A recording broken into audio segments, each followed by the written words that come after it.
Hey, everybody. Welcome back to our ongoing conversations of what it means to live a bold and inspired life. My guest here today is the one and only, I think you're the one and only 3-foot giant in the world. I think I'm the only one that probably claims it. Yeah. Dr. Sean Stephenson. Hi, Sean. Hey, buddy, how are you? I'm good, man. Sean and I have been friends for a very long time. We've been through a lot of life together. A brief intro. Sean is a internationally known public speaker. He's spoken on the stage with the Dalai Lama, or I say the Dalai Lama has spoken on the stage with you. Some guy named Tony Robbins has spoken on the stage with you. You have addressed huge halls. You are unusual in many ways. On the physical level, you were born with broken bone disease. And if I remember, 218 bones broken before you were 18. Is that right? Yeah, about 200, yeah. About 200. You're looking kind of buff, by the way, I noticed. You solved that largely with diet and workout. You searched for a way to find your health in a life where most people would give up, I think, or a lot of people might give up. You have married a beautiful and honestly one of the smartest, kindest, deepest women I know. I can't date her because you're kind of married to her. I was at your wedding. And you've got your doctorate in psychology. And, people look at you. I'll just start with this story. There was a time early on we were talking and we were in a deep conversation. And I said to you, wow, I forgot your condition, right? Your condition. And you said to me, yeah, that happens. There comes a time when people just see me as a person. Do you have, that's an interesting thing. It's like people encounter each other and everyone makes judgments on each other. And I'll bet that's true on some level for how everyone encounters each other. But what's your unique perspective on that? How do people see you? Well, I think we all see each other the way we think we would be if we were them. And so if somebody sees me and they feel sorry for me and feel like I got dealt a bum hand, that's because that's how they would feel if they were in my shoes. Mm-hmm. That's my personal perspective. But there are individuals that see me right away and see all the gifts that I bring and the uniqueness to my life. And that's because they would see that if they were me. So I take a lot less stock in people's opinions of me having anything to do with me. Right. And it has everything to do with them. Wouldn't that be a great world if everybody could do that? What liberation that would be for people. You literally, you spend your life inspiring people. We're talking about inspiration. Do you ever get sick of people saying, oh my God, you really inspire me, or you're so inspirational? Do you feel like that they're not seeing you on some level, or how do you respond with that? I've gone through phases, Adam. It's kind of like the hot girl that's told she's hot all over her life, and then somebody says she's smart and they perk up. So like if somebody tells me how funny I am, I automatically like them more than if they tell me I'm inspiring. Yeah. But, as I've gotten older, I see that inspiration's a lot more important than I once thought. If you're not inspired, you can't create. If you aren't inspired, you can't follow through. If you're not inspired, you don't make things happen. So inspiration is a necessary key to creation. And, inspiration can come in many different facets, but, I know that I am a physical representation for a lot of people's minds of inspiration because, again, they are projecting on me the lame life they think they would have if they were me. And then the fact that I did something of value with my life, it's inspiring to them because of the contrast to the life they think they would have created. That's where I currently stand on that perspective. Yeah, I guess it would change over time. By the way, you're very funny. I don't know if I mentioned that because I need to be liked by the way, you are very funny. And I'm just going to tell the story. I love telling the story. The first time I met you, I know I've told you before. I love this story because it shows you're just balls out. You have I don't want to say no shame, but you're bold, you're a bold man. And I was with you in San Francisco, and you were in your 20s, and a very pretty woman came up to you and said, "Excuse me, can I ask you a personal question?" You know the story. And you said, "Sure." And she said, "Are you a virgin?" And you looked her dead in the eye and go, "With you, I am."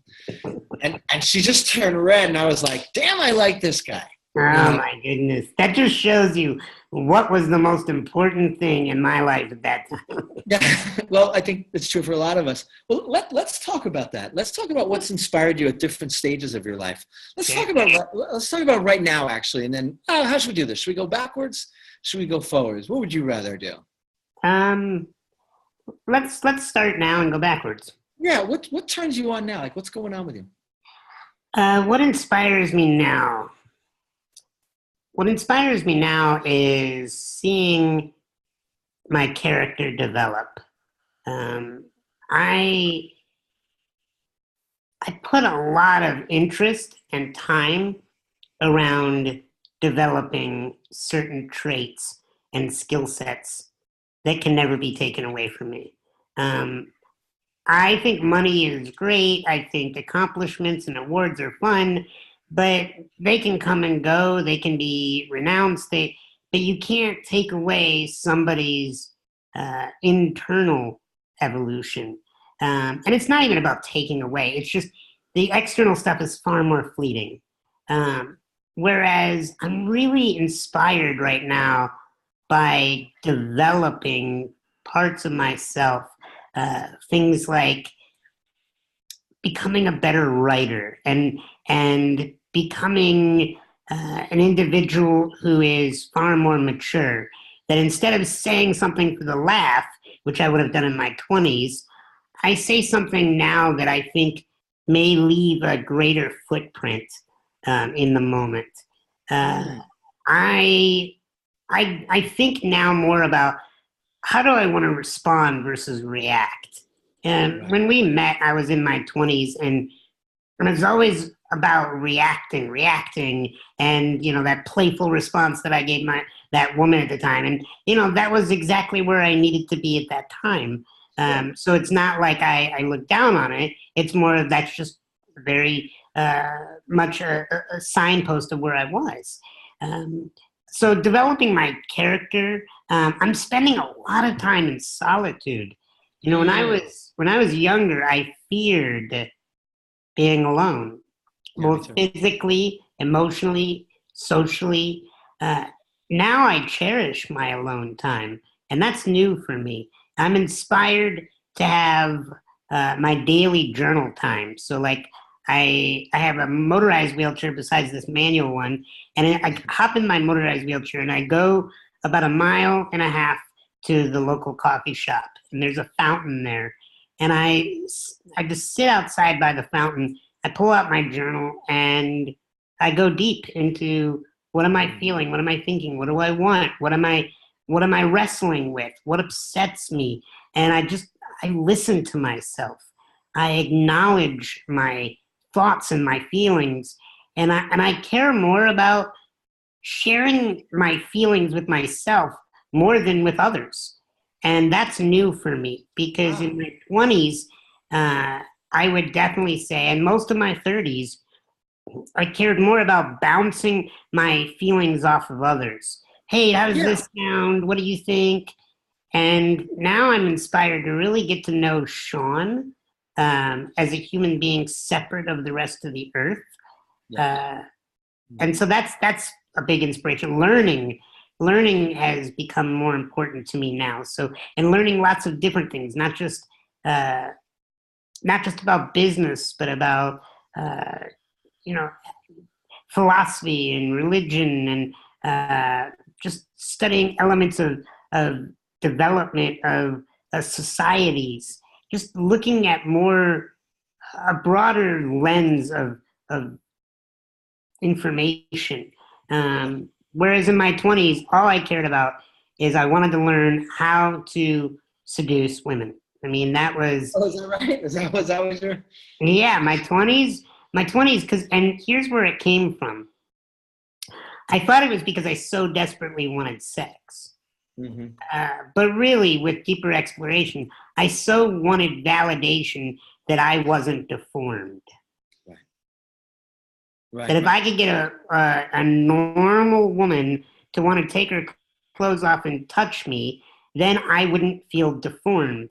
And what I found was no amount of external validation through sexual and seductive contact ever made me feel normal. It was a fleeting, passing thing. What made me feel normal was doing the internal work, doing the heavier lifting, exploring the different parts of myself that I found to be repulsive and that I was ashamed of. Um, and so I would say what inspired me when I was younger was the way I could sum it up was pulling off crazy experiences. You Yeah. know, could I get that girl to do this with me? Could I create this kind of evening? Could I create this kind of wild experience? I was more about seeing if I could impress myself with what I could pull off, and not just sexually, but just in general. I wanted to see if I could uh, create crazy moments that others, when I retold it, would be impressed by. I know that one. Um, I know yeah, that one. That yeah, sounds familiar. Right, it's a and young man's game. I mean, in many ways, when you said a couple of things. yeah, When you said you find yourself by bouncing yourself off of other people. I mean, this is the young man's game. I will find my identity by bouncing off who I think I am. I'm not my father, right? I'm not my mother. I'm not my family. Who am I? And we bounce off other people, and we do get kind of a blurry shape, like 1970s level radar, right? We do get a blurry shape of who we are, but we don't get that clear shape. Like you said, we live in inspired, we can only really be in touch with our true inspiration when that picture becomes clear, right? When we really do that introspection. And you said a couple of things. Journaling has come up with a lot of the other leaders I've spoken to about a way to really get in touch with who they are. And there's a beautiful phrase from Charles Eisenstein, who is one of the guys I'm talking to, who wrote, I think it's my favorite title of any book ever, The More Beautiful World Our Hearts Know Is Possible. And it's a very precise title because our brains don't really get it, but our hearts know it. And he has a question, the fundamental question, he says, that it will help heal relationships and heal the planet is, what does it feel like to be you? Right? Beautiful question. Simple. So when you talk about wheeling off to the fountain, and I was laughing because I know how you do 360s on stage in that wheelchair. You get around pretty good on that thing. I was wondering if you do 360s on the way to the fountain. You're kind of asking yourself, what does it feel like to be me today? It's a great question. I'm going to start using that. yeah. I would also say that in my 20s and early 30s, I cared a lot more about being well known, about being famous. Mm-hmm. And of course, I would never say that because that wouldn't give off the persona that I wanted. I didn't want to be known as the guy seeking fame, but I was. Don't worry, I don't tell anybody. It's just you and me here. So It's you and I.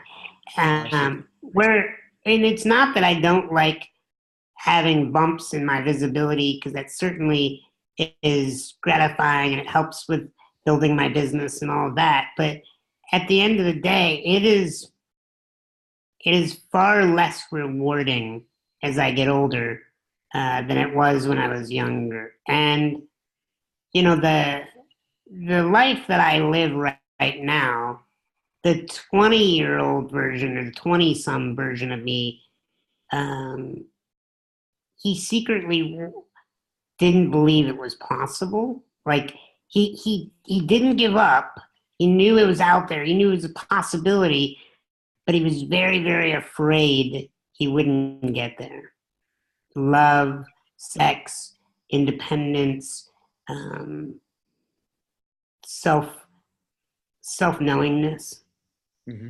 and I don't have the same opinion about aging that a lot of people do. I celebrate it from the standpoint of when I find a gray hair or when I see a new wrinkle, that feels good to me because it means I'm still alive. And Good you know, perspective.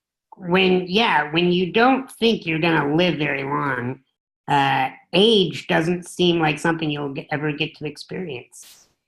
That's how So you shift my perspective on things. yeah. So I enjoy getting older, and what I love about Mindy, my wife, is she doesn't look at age as a bad thing either. She's excited to get older too, and I look back on my youth, and I don't have this longing for it. I don't. Uh, I'm I'm grateful that I'm putting space between me and him, because this version of me is far more conscious, Mm-hmm. far more clear about the impact I'm having on my circles of influence. And when I was younger, all I wanted to do was expand the circle. I didn't care about the impact. Nicely said. I mean, I should make clear so everybody understands, you are not expected to live. In the very birth process, how many bones were broken just by being squozen out? Most of my body was crushed when I came out. So you understand what we intuitively should know, all of us, that every day is a gift. There's no guarantee, right? We didn't sign a contract to get a full life. Every day is actually a gift, and you actually have internalized that because of your experience. In fact, I would say that one of the, and this isn't discussed very often, but one of the joys of having a pretty intense physical disability such as mine is there's also a bit of a joy looking forward to death. Kind of like kind of like when you rent a car from the airport, and all they had left was this compact, and you're like, it's okay, it'll get me there, but it's a little cramped and doesn't have the best pickup, and then when you drop it off at the airport, you're like, thank you for the journey, but I'm looking forward to the next vehicle. And I don't know if that's going to sound morbid, but there's a part of me that when I'm done, I will be grateful to be done. Sure. I just struck me, like, I happen to have I had 2 dreams last night. One was a flying dream, and one, very strangely, was a dream where someone handed me a check for $5,000 in a supermarket and said, here, it's a down payment, and then disappeared. And it kind of made me happy until I woke up and realized, how come it wasn't $50,000? Like, why am I so cheap? Do you have dreams where you're walking, running? This is a question I get asked a lot. And I don't ever see the wheelchair in my dreams. Oh. I am not necessarily ever feeling like I'm walking. I'm more floating, or I'm on the ground rolling, like log rolling, and like crawling almost.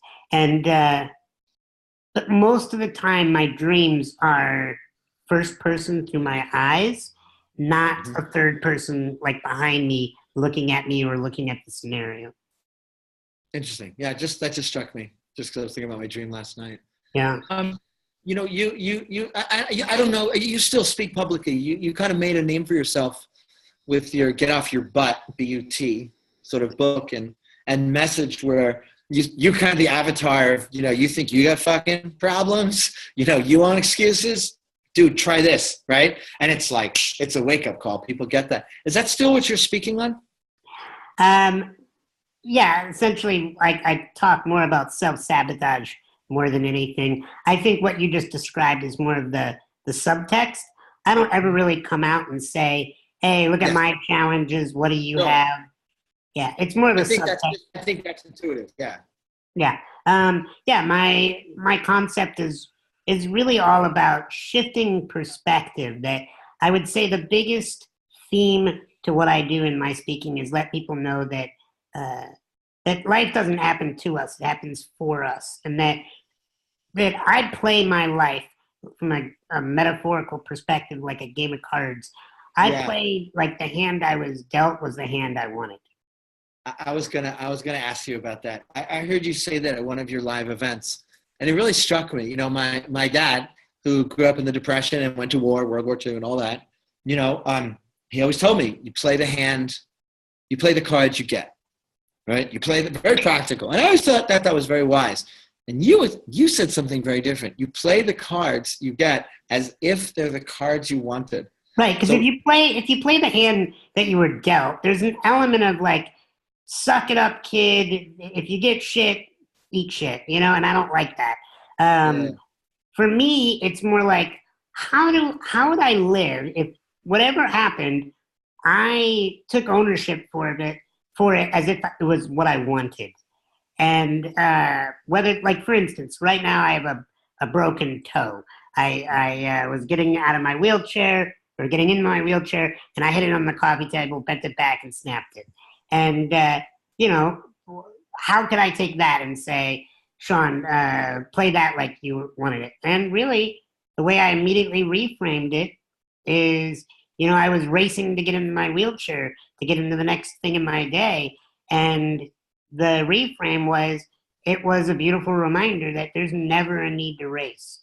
There's never a need to race my external world, you know, that I'm not in a competition with any of my other speakers out there in the world. I'm not competing against any other authors. I am here to share my message at the speed I go. And so that was a really intense physical reminder.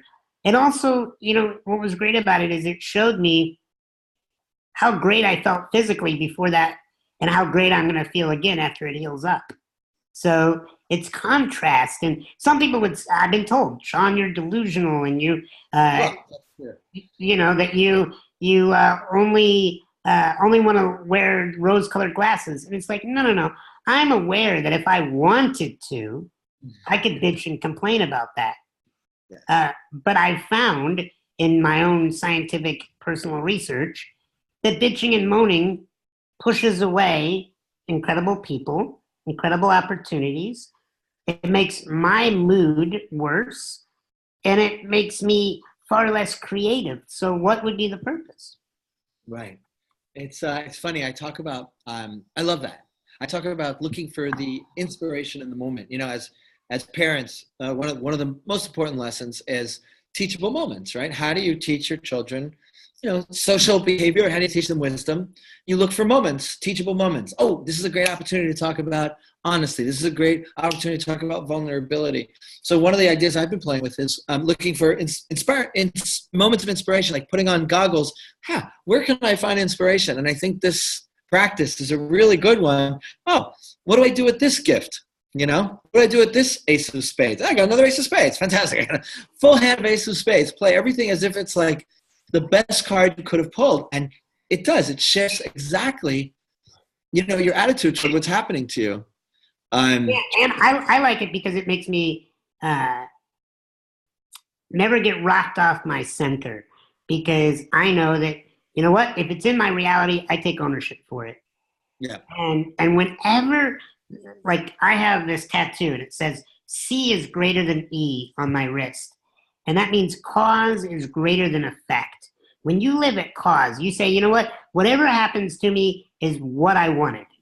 That level of self-empowerment and redirection of your thoughts is going to be far more powerful than, oh, this external world can hurt me and take things from me and unfairly do these things to me. I just don't like vibrating from that frequency. Doesn't mean I don't fall into it at times. I certainly have.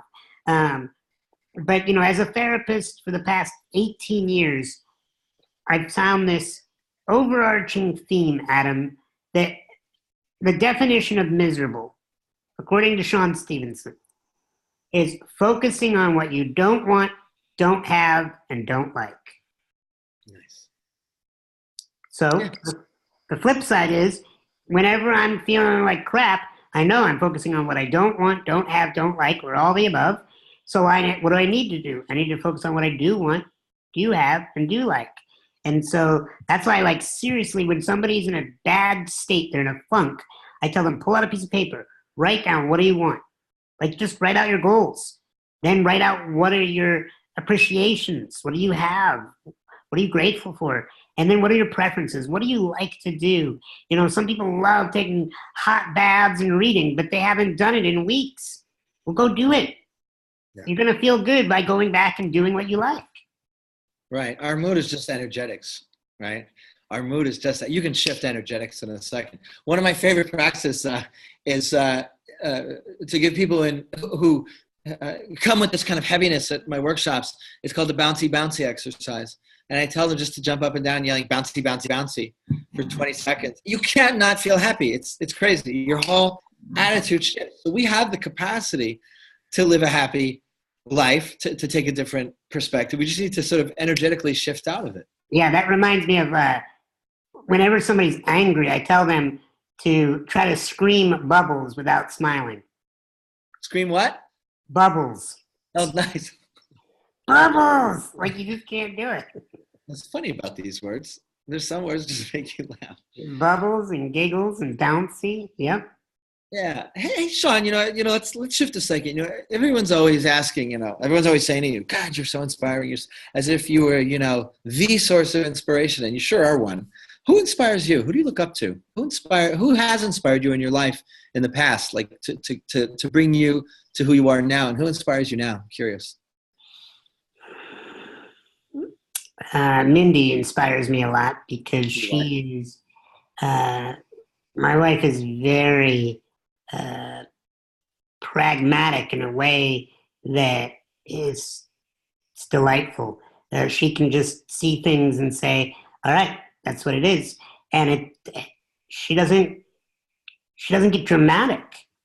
I'm so dramatic. And that's, it's great when you're on stage as a speaker, but sometimes that can kind of create some chaos in your personal life. And I'm really inspired by how even keeled she is. I'm very inspired by my unrelated sibling, Christian Michelson. You know Christian, Adam? I do. Yeah. I do. Entrepreneurship. Yeah. So Christian and I have been friends for over 20 years. And, I talked him out of being a garbage man. And now his company... Like, you mean literally? Literally, yes. Literally. He was upside down in his home. He was single. He was frustrated. And he was like, that's it. I'm going to go be a garbage man. I'm applying tomorrow. I got the application. And I'm like, you aren't. No, you're not. And I was a stand for him. However, where the story becomes inspirational to me is, he's gone on to build up a company that makes $5 million plus a year. He's got a beautiful marriage. He's got 3 glorious children. He's got 2 beautiful homes.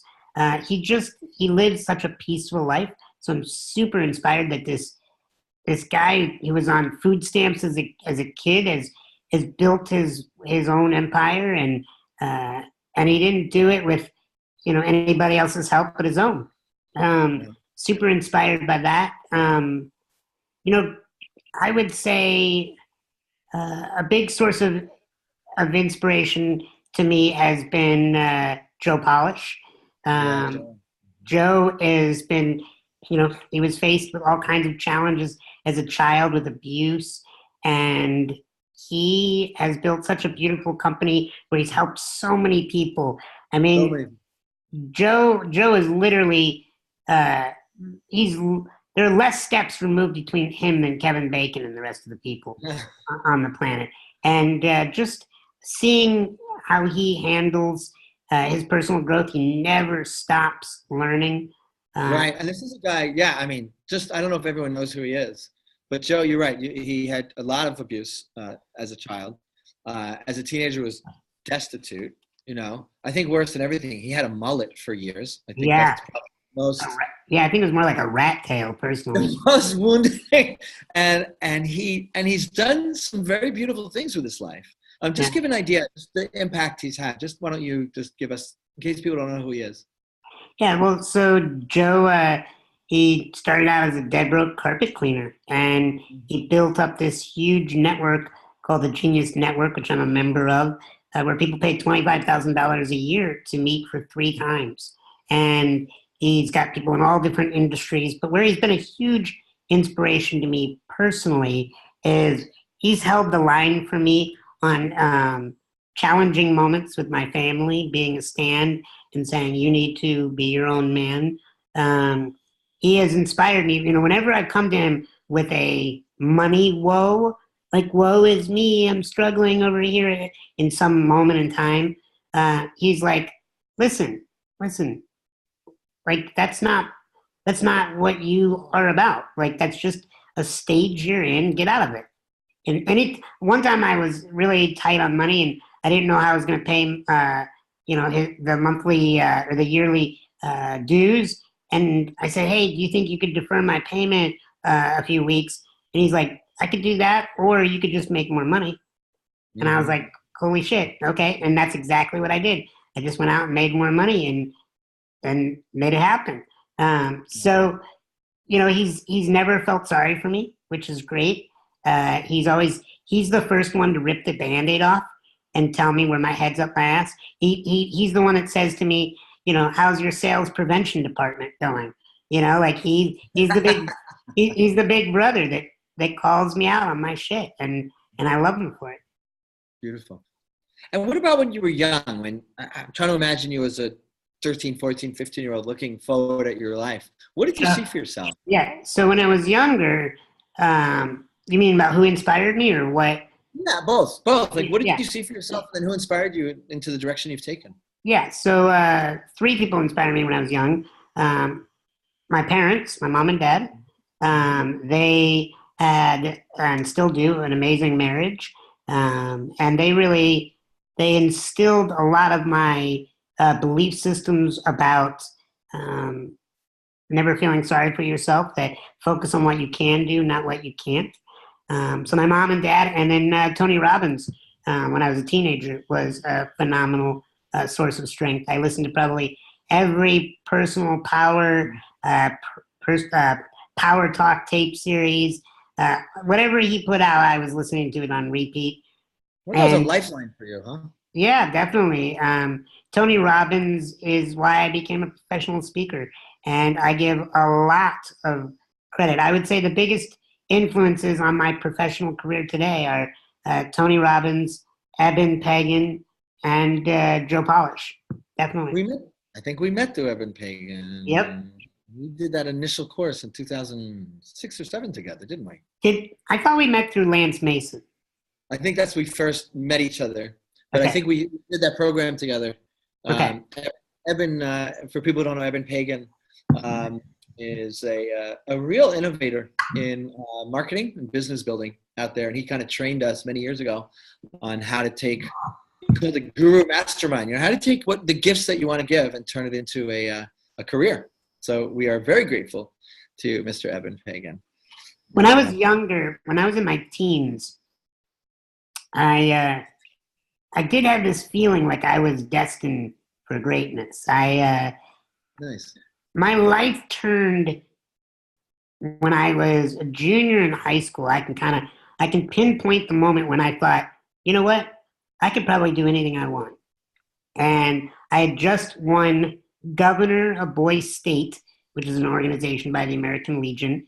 It was 1,000 kids, 1,000 boys, and I ran and won the highest office. And then I got selected to go to Boys Nation, which is a huge honor, where I got to meet President Clinton for the first time. And that's the same organization that Clinton was in when he was a boy, and he met John F. Kennedy, that famous picture. And I just remember thinking when I was sitting in the White House at 18 years old, meeting the President of the United States for a huge accomplishment, I thought, you know what, I really can do anything. I really can do anything. And there are days that I have to summon up that kid, because there are times where I will be hard on myself. And, I still got some very, very big goals. And sometimes I'm like, well, I would be okay with if just half of these things happened. Whereas that younger self in me would be like, no, we're going to do it all. Yeah. It's interesting. You're giving such a great answer to this question. What does it feel like to be you? And I keep thinking the same thought. Like you and I, and probably most of the listeners, we just live on a sliding scale. Everything you said, I felt. I wake up some mornings full of anxiety. And the worst thing for me is I get, I'm on so many lists of, how to build your business, because we're business people. And it just depresses me because that's not what lifts my soul, And when I wake up and I'm thinking about business, why am I doing this summit and speaking to all these men I admire and like and trying to get this message out when I could just create a product and a webinar and just have an automated money fund, and I do that when I wake up as my $5,000 dream attests. And then, so I have to actually do a practice of like, all right, I'm going to let go of that and just enjoy this beautiful moment. Yeah. So let me tell you some of my rituals. Yes. So I have something, it's in my kitchen. It's called my consistency calculator. And it is just a notebook of graph paper. And the graph paper, each month I create a new page and I list out all of my self-care activities. So things like hydrating, having a green smoothie, meditation, spending time in nature, spending time with friends, connecting to my spouse, reading, whatever it may be, my personal self-care items. And then underneath that, I have all my business self-care items. So what are the things that my business needs to be doing to nurture the business, no different than nurturing myself? And what I do is I literally go through and I check off the number of things that I do that day as I do them. And then at the end of the day, I score myself a 0 to 10 on how my mood was that day. And what fascinates me is the more that I do on that list, the better my mood is. And it doesn't matter what even happens externally. Like I used to, before I created this consistency calculator, I used to feel like my mood was some kind of intangible, elusive ghost that I had no control over. And now by charting it and seeing the trends over time, it's so clear to me. The more I am caring for myself and my life purpose, the better I feel. So there's no, when I tell one of my clients, some days you wake up on the right side of the bed and great, that's awesome. But on the days that you wake up and you don't even make a $5,000 dream, you owe $10,000 in your dream, on those days you need to go earn your happiness by doing the self-care list. And I get more excited, back to that inspiration. I get more inspired by checking things off my list than the external things that I am achieving. Right. Beautiful. I love that. I love you, Sean. By the way, just saying. What would you like to leave our viewers, our listeners, all the people who are sort of joining us? What inspiring message, so to speak, from your heart? Like, what do you want people to know that they may not know about themselves, that you have, I think, unique insight given your unique life? I would say really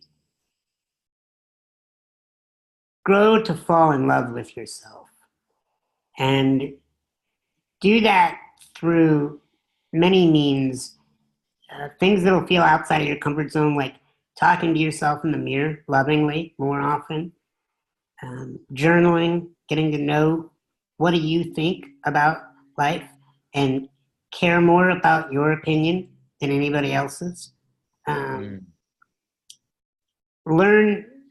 Begin to listen to your body, that your body has such beautiful receptors in it to tell you what you're feeling, and your intuition will guide you through your body. So if something feels like it's expanding you, making you lighter and brighter, that's probably what you need to be going to doing, even if it makes you uncomfortable because you're scared. If something is pinching you off, closing you down, making you feel heavier, maybe there's something you need to let go of doing, or somebody you need to let go of. Listen to yourself. But, people will say, oh, Sean, I've tried to love myself. I can't. And I think what they're saying is, Sean, loving myself feels like too far of a step. So my mentality is this: take better care of yourself so that then you begin to trust yourself. And then when you begin to trust yourself, it'll be easier to love yourself, because it's hard to love somebody you don't trust. And so you have to build up the trust with yourself by taking better care of yourself. Be more gentle and loving with yourself. You can, of course, the competitor in me wants to always do better and grow, and that's fine. But it's not about shaming and blaming yourself through the process. Beautiful. Dr. Sean Stephenson, you've heard it from the mouth of the man himself. How do people find you? Where are you? Other than stalking you in person. I would tell them check out the SeanStevensonShow.com, TheSeanStevensonShow.com. With a PH, Stevenson with a PH. Yep. And Sean with an EA. You have two T's on it. Yeah. And that's your TheSeanStevensonShow.com. We'll send out a link so everyone gets that. And that's kind of your personal podcast, your personal talking to the world, right? Yep. Beautiful. Hey, Sean, thanks so much, brother. You're welcome. I love you, brother. I love you too. I'll see you somewhere in the real world soon. Bye, man.